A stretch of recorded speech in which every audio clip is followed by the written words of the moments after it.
And then, yes, so you're going to do it that.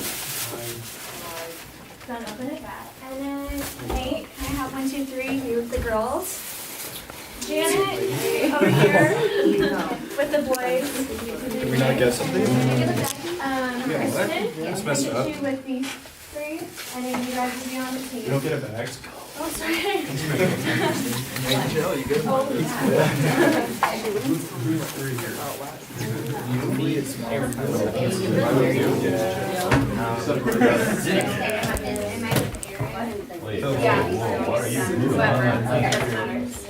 Groups of boys. They ran out of blue ink. Alright, so while alright guys. So go ahead and grab the items out of the bag.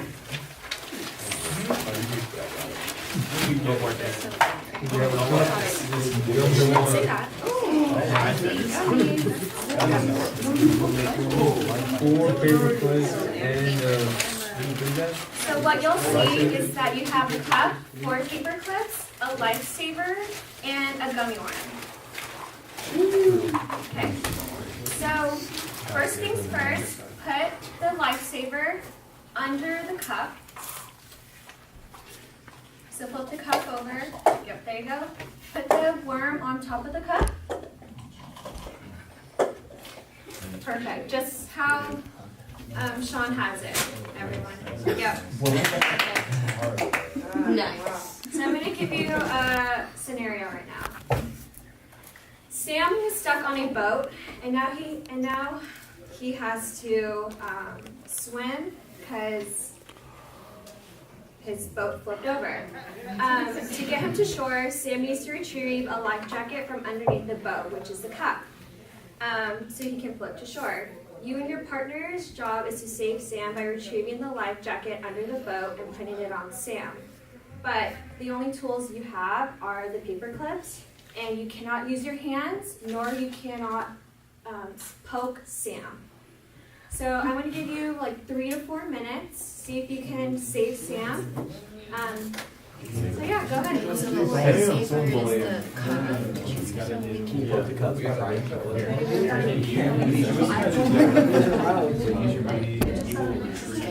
Use your mouth and then scoop Sam up. Like not poking him, but like scooping him.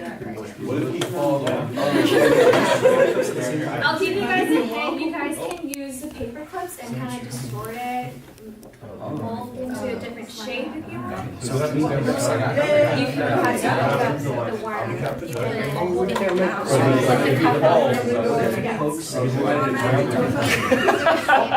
oh, what are these? Oh my God. I'll save. I save. Sam's gonna die. Lifesaver question. The lifesaver on him after we flip the cup and put it back in the cup. Okay. You take this and shove it in.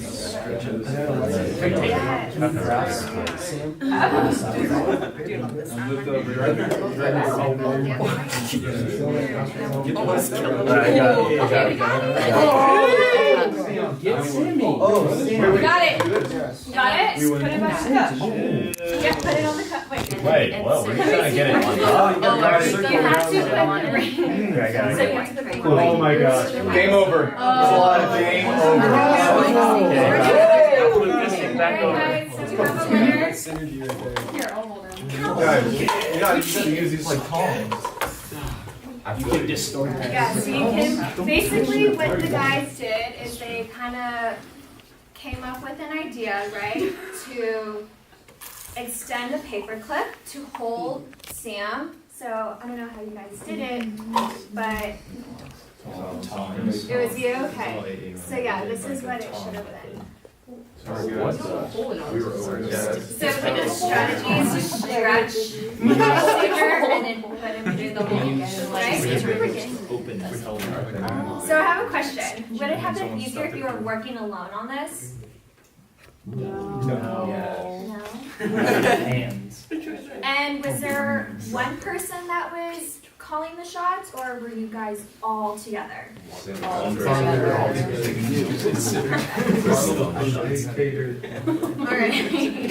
So then Michael's gonna go ahead and introduce you guys what went on.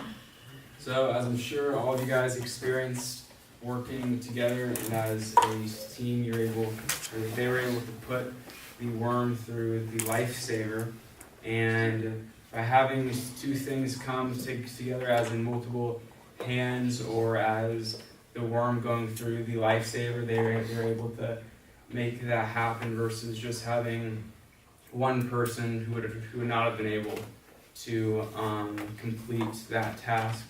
So there are examples of synergy in nature, families, and sports.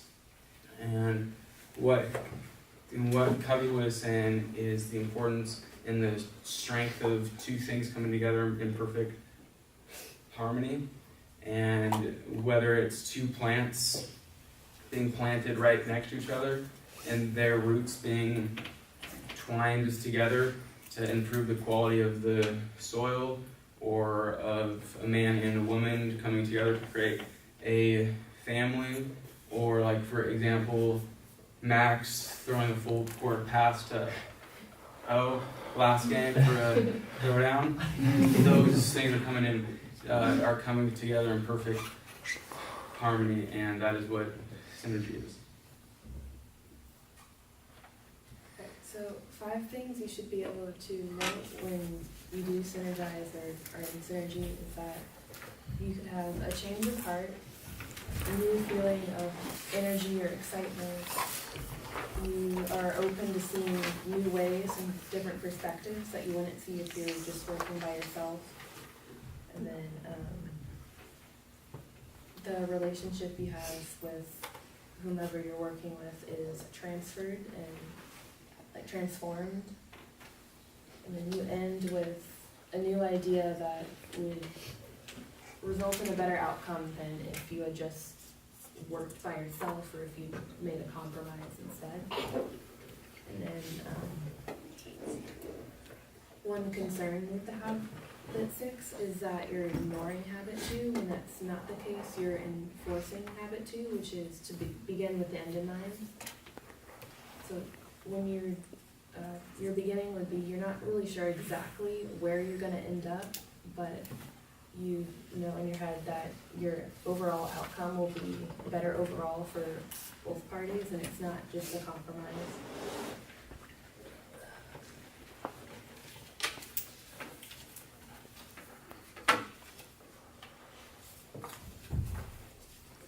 Two quotes from Covey about synergy is that synergy is better than my way or your way, it's our way. And then also that synergy is not the same as a compromise. In a compromise, 1 + 1 = 1/2 at best. But with synergy, 1 + 1 can equal 3, 10, or even 100.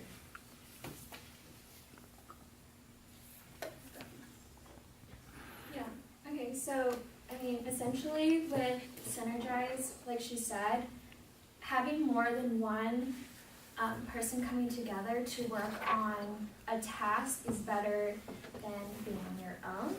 And this kind of has to do with having a trustful communication. So if you look on your paper, there's a graph, and it's a level of communication of trust.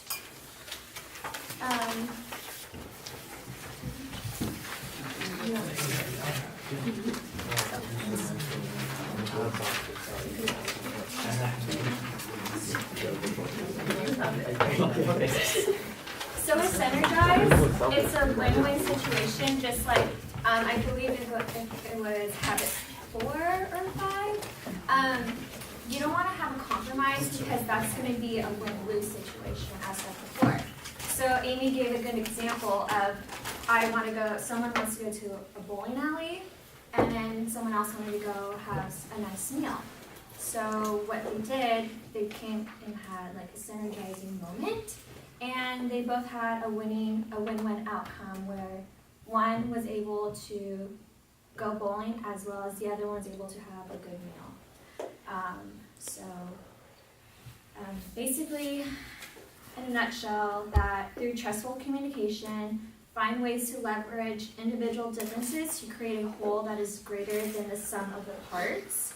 Through mutual trust and understanding, one often can solve conflicts and find a better solution than would have been obtained through either person's own solution.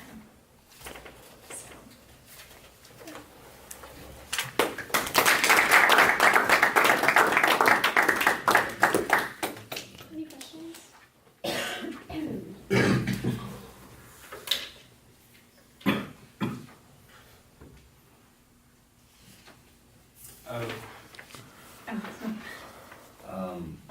When it comes to synergy versus, would you say synergy in a classroom set is appropriate? Or In terms of working together as a class, or the class size being 30 kids well, versus imagine our special pops class trying to synergize for a quiz. How effective would that be, and how would everyone be able to get their opinion across? I think that's where the chapter is coming into. Each person within the synergy group has to be open-minded, and if you aren't, then there's no real way to actually get certain opinions and values across and your ideas. I think that comes into importance with coming together in synergy to create the best outcome. So with synergy in the classroom, you can think of it more like taking a group quiz. Do you think you'd do better on your own or collaborating and talking with other classmates? Probably the second. I mean, just like in a basketball game, yes, there is probably one star on the team, but you as a player can't do all the work, right? So you need your teammates to be involved to obtain that goal, which is to win, right? Mm-hmm. And it's the same with how Michael said with planting two plants next to each other and the roots coming together, and by that they grow stronger and better and taller rather than having one plant planted by itself. Those are really some examples, and it also can take part in nature too. So when geese are flying through the winter, they form that V shape, and that helps them. I can't remember exactly what it said, but Michael kind of saw it, brought it up. But basically, it's helping those geese block the upward flow. Yeah. So. And it can be established in anything as far like with your family, like your parents came together, they synergize and help you guys. So, and there are some negatives. There are some negatives.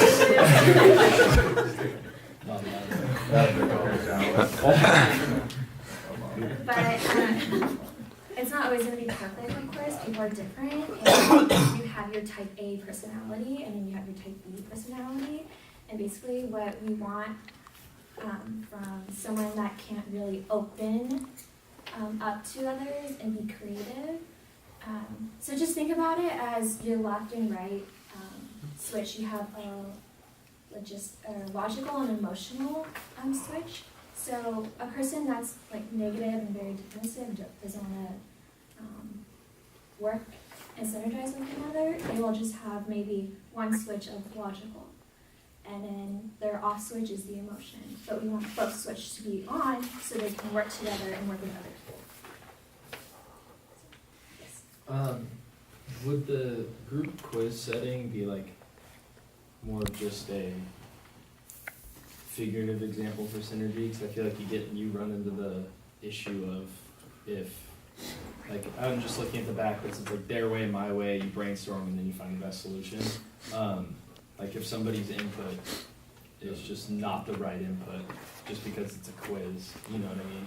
Like, how do you find the best solution when there actually is like a right and wrong? Yeah, so if you don't agree with whatever they say, ask, okay, tell me what you see and why you think that, and then you give them your opinion, and then hopefully like by converging those two, you guys can understand each other and then find that one solution that can work out. I don't know. That's like the Yeah. best I can put it.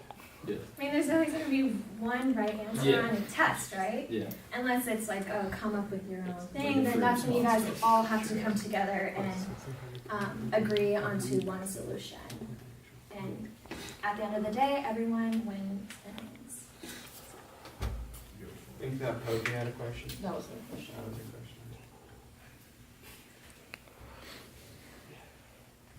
Any other last questions? Cool. Well, Thank you. can you guys put the paper clips back in the bags? Because those are mine. I need them.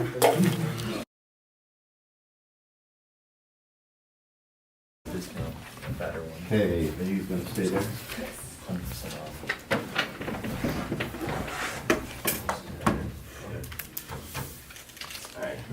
Alright, do you guys just mind bowing your heads real quick? We'll do say a prayer.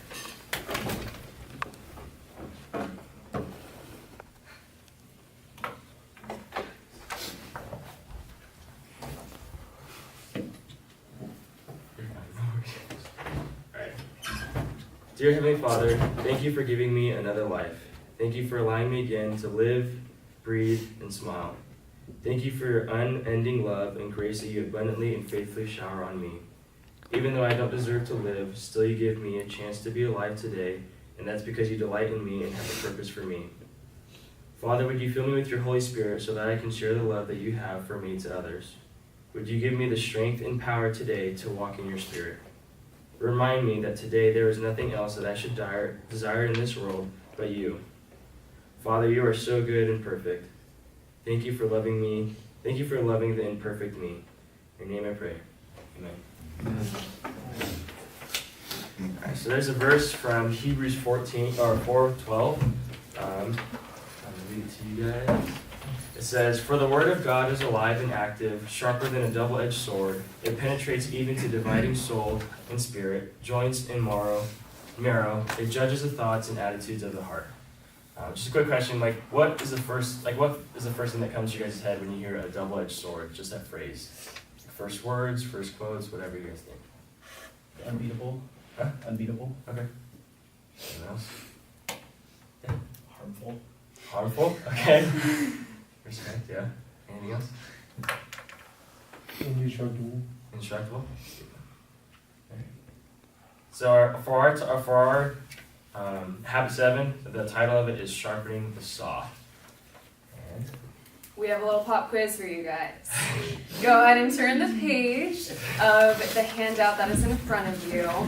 Except it's a group quiz, so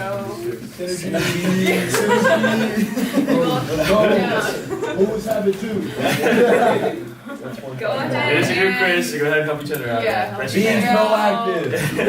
The end in mind. That's to begin. Exactly. Beginning That's 2. 3 is first things first. 5 is seek first to be understood, then 2 is Remember that one. Oh, wait, isn't 5? go ahead and raise your hand when you're all done. 5. You're not even right. He never does. No, mine was 5. Seek first. 4.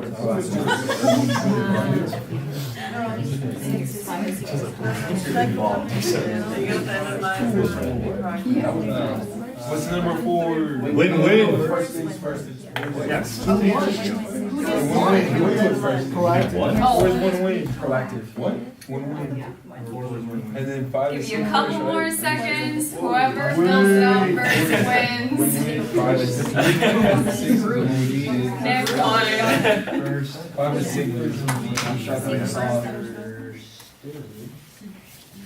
Alright, are we ready to come back together now? Let's have Nick. We can all come back together. Eyes up here.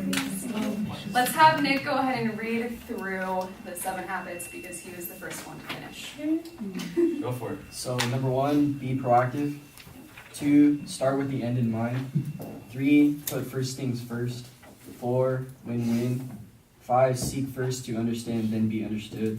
6, synergize, and 7, sharpen the saw. Everyone clap for Nick. 100%. Good job.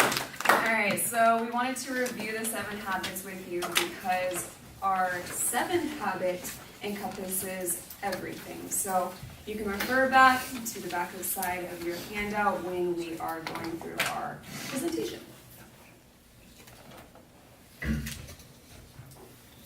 Sometimes when I consider what tremendous consequences come from little things, I am tempted to think that there are no little things. Let's read it one more time. Sometimes when I consider what tremendous consequences come from little things, I am tempted to think that there are no little things. Bruce Barton said this quote, and this is the way that Covey starts off this chapter of Habit 7. And again, we're going to emphasize that this habit is the habit that makes all of the other habits possible. Not only does it encompass them, but it is really the main focus of trying to focus yourself and focus your mind. And in order to even prepare to practice the other 6 habits and implement them, you have to have a mindset that you are ready and willing for change. Then you have to dedicate the time, energy, and desire to invest in yourself and commit to reflection, change, and growth. Covey talks about 4 dimensions of renewal, or 4 dimensions of your behavior. You'll see that right here on your handout, and we're going to go through those with you. The first one that he talks about is physical. There's 3 kinds of physical care that he talks about that we need to emphasize. But the main point is that exercise is what comes first when renewing your mental and physical ability. The 3 things that he talks about are 1, endurance. And he talks about your cardiovascular health and how it's important for your heart to work and to make the rest of your body in sync and in synergy with the rest of it. You should be exercising at about a 60% max heart rate, and the training effect is about 72 to 80%, 87% higher than maximum heart rate. The second part that he talks about is flexibility. This comes through with stretching and with taking the time to focus on your body and your muscles. The last one that he talks about is strength. And this will tie into the rest of our mental and our emotional ability as well. An example that he gave in the book was he was working with someone that was one of his friends who was working out, and he was doing a deadlift, and his friend was holding it for much, much longer than he thought was going to be possible and physically possible for him to do. And he was getting worried about his friend. And then his friend dropped the weight, and he was like, "Why did you hold it for so long? I thought you were going to hurt yourself." And he's like, the most important part of my weight training comes from that last 5 seconds of holding, because it's right when the muscle ruptures, the muscle fibers rupture, and that's what's going to cause the growth. Is it's going to initiate a nature-based response in the next 48 hours that will revitalize and strengthen that muscle. The same is true for our mental and our emotional ability. If we don't put ourselves to the test and to the full amount of focus possible, you're not going to grow, and you're not going to learn, and you're not going to change. And the one thing he talks about that's really important is to make your exercise program easy. Make it something that you can do that incorporates into your daily life, that doesn't detract from everything else. And the most important thing he said is to have grace with yourself in the beginning and to be proactive. Habit 1, muscle, and being proactive will be very important and imperative in this process. So provided on your handout, I left some spaces for you to go ahead and be proactive and think about ways that you can improve the physical dimension. So if you want to take some time to go ahead and write those down, we'll talk about it a little bit later. And then I'll go over the spiritual dimension, which is the 2nd dimension coming up. Give you a couple of seconds.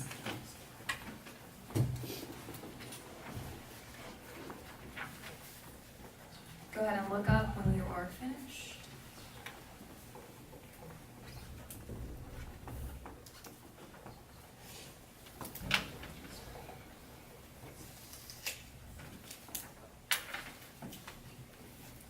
All right, we will go ahead and move on to the spiritual dimension, which is the 2nd dimension in the 4 dimensions of renewal. The spiritual dimension provides leadership to your life through a value system. It may look different according to each person. One person, like us, we might have a spiritual dimension that is mirroring and reflecting our faith. Another person who maybe doesn't have a faith might refer back to their personal values. So we can look back to our personal statements that we wrote when we covered Habit 2 and go over those each day, every single morning, and try to live by that. Covey gave us a story. It was about a friend, last name Gordon, so I'll just continue to refer to Gordon. Gordon was struggling with anxiety, a little bit of depression in his life, so he went to his doctor, who prescribed him a very special prescription. He said, "Go ahead and go to the place that you are the happiest." For Gordon, his happiest place was the beach. So he went to the beach and looked through the prescription. In the prescription, he was given a task to open up a card, and in the card was the prescription. After a certain amount of time meditating over that prescription, he was to go to the next. The prescriptions were: listen carefully, try reaching back, examine your motives, and write your worries on the sand. So the idea was that he looked at his personal statement, tried reaching back from previous ones, wrote his worries in the sand, and walked away. The tide wiped away all of his worries. So he continued with his day and going on in his life without any of the previous worries he had. Great. Dimension number 3 is the mental. And this, Covey talks about is continuing education, but not just institutional, but rather honing and expanding the mind and our capabilities and abilities that we have. Personally, for me, in my 4 years at Westmont, there's one thing I've learned is that we are forever learners. Our learning never stops. Whether or not we leave school, we continue on to grad school, or we continue on to just being a parent or into the workforce or whatever we might do, always challenge yourself to be a forever learner. This ties in really closely with habit 3. To manage yourself effectively, you need to use the maximum amount of any resource in any accomplishment or our missions. This is prioritizing the things that you find important and valuing them. So maybe put that phone away like Sean talked about and do something that will be productive and proactive to bettering yourself and bettering what you want to do. Seek first to understand and then understand. You understand the point. It's habit 5, and what's going to happen is you're truly exploring and trying to learn and enhance your mind, and through that, it's like we talked about with exercise, you're going to grow and you're going to be challenged and you're going to have things that you're working on that you're working towards. If you don't begin with the end in mind as well, you're not going to have these goals, and you're just going to be kind of getting all this information that you have no ability to utilize. Covey recommends that we write, and to take time to write. Even if you're not a writer, just journal for 5 minutes a day.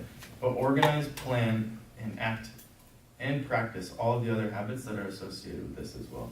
He talks about the daily private victory, and to renew each dimension about 1 hour a day. And he is quoted saying, "Character cannot be made except by a steady, long, and continued process."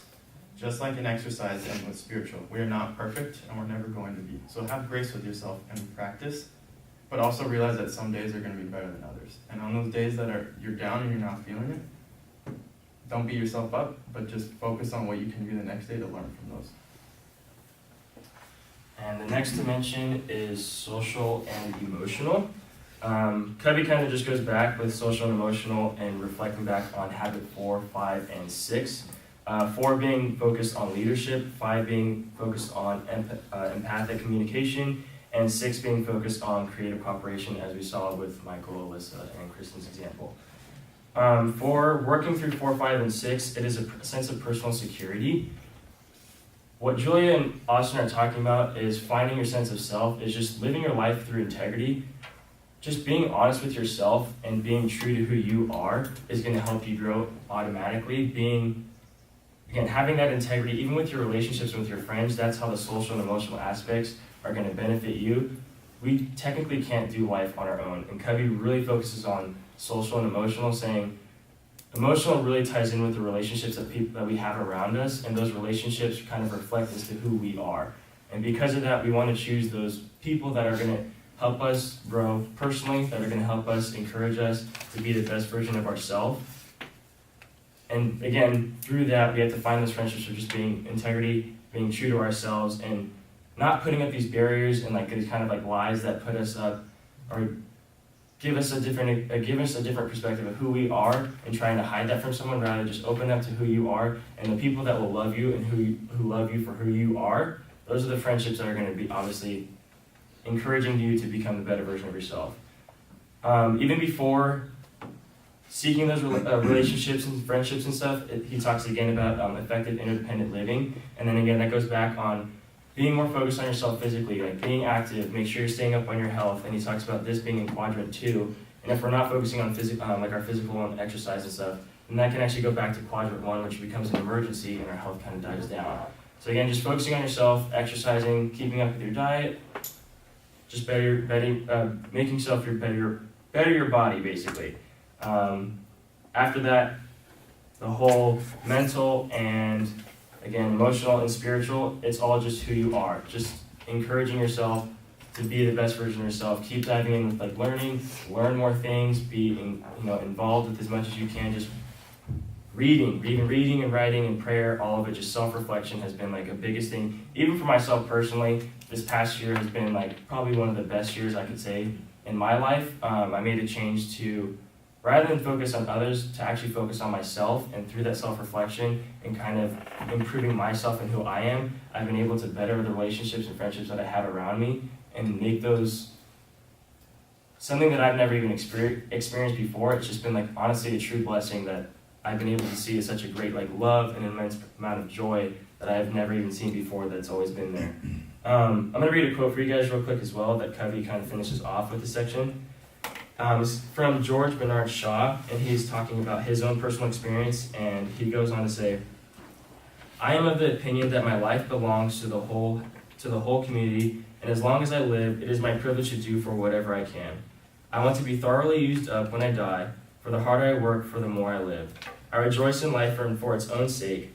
Life is no brief candle to me. It's a sort of splendid torch when I give to hold up. For the moment, I want to make it burn as brightly as possible before handing it off to the future generation." And then right after that, Covey goes on to give another quote from N. Eldon Tanner. He said, "Service is the rent we pay for the privilege of living on this earth." We should do it one more time. "Service is the rent we pay for the privilege of living on this earth." This is when he finishes saying, after that we've kind of focused on ourselves from habit 4, 5, and 6, he always talks about, again, finishes with social and emotional. Those social relationships and that emotional aspect from those social relationships, it's you're doing yourself a privilege, and like you're doing yourself the respect and honor to better yourself, to make those friendships and relationships that you have around you stronger, to just live life to the best that it can. And there's not a day that goes by that you don't have an opportunity to serve someone else, and through that serving, it's not just a beneficial, like just a happiness or a quick piece of joy. It's a sense of just filling your spirit and who you personally are. So to conclude, I would like to call everyone to action. Let's go ahead and work on our dimensions every single day. Using the handout, you can refer back to the ways that you would like to improve your physical dimension. There's also a line under the mental dimension in which you can give yourself ideas about what you want to read or spend 5 minutes a day journaling. Just make sure that each day, for about an hour or 10 minutes, whatever time that you have in your day, go ahead and work on renewing each of those dimensions. An important part of this is balancing each dimension. When you balance each dimension, you will notice that there is a synergy in renewal. One dimension will benefit another. In this, you will build and build and build, and you can see the upward spiral here. Each day is a new chance to renew yourself, and you will continue to build on that if you use this correctly. You will be able to commit, learn, and do on new levels, and that is what encompasses the upward spiral. Does anyone have any questions?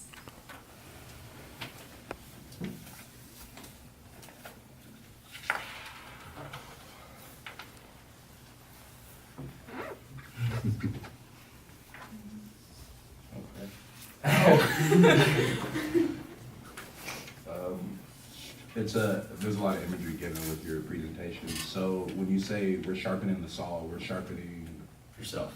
Okay. So you're sharpening who you are as a person, and before being able to sharpen other people and stuff, again, it's talking about be the better version of you. And the only way you can do that is through just self-reflection, having the integrity with yourself, and saying, I'm done trying to putting up this wall, this barrier of this fake person that I'm trying to, give off to everyone else, and just be honest with yourself. Just be who you are and have that relationship with you and God, and make that personal. And through that, you'll find, again, this sense of joy and sense of happiness that you've never been able to experience. I think the point Cody emphasizes really is putting your best foot forward. And so in the example of sharpening the saw, he gives the story of a man who was walking through the forest and saw someone cutting down a tree. And he was about halfway done. He's like, man, how long have you been working on cutting down this tree? You look really tired. He's like, I've been here for 30 minutes already, and I'm not even close to being done, but I don't have time. And the man recommends to the guy cutting the tree down, why don't you take a second to sharpen the saw, and it's going to go a lot faster. And he says, I don't have the time, I really need to just keep cutting it. But what Covey emphasizes is that you're gonna cut down time in the long run. That's very important to yourself and to the relationships. And I think it's important to emphasize that he's not talking about being selfish and to just only focus only on yourself, but to focus on yourself so that for others you can put yourself in the better spot to be the best person that you can be and the person that God created you to be. So all the tools that you have and characteristics of yourself is what we're sharpening and focusing and honing in on. He emphasizes time a lot, and as we were going over in the lecture on quadrants, this is a quadrant 2 exercise that a lot of the time ends up being quadrant 1. You focus on it at a moment that is too late. So instead of, oh gosh, I have to fix, so-and-so, this, that in my life, focus on it each day, and you will sharpen yourself for the other people around you.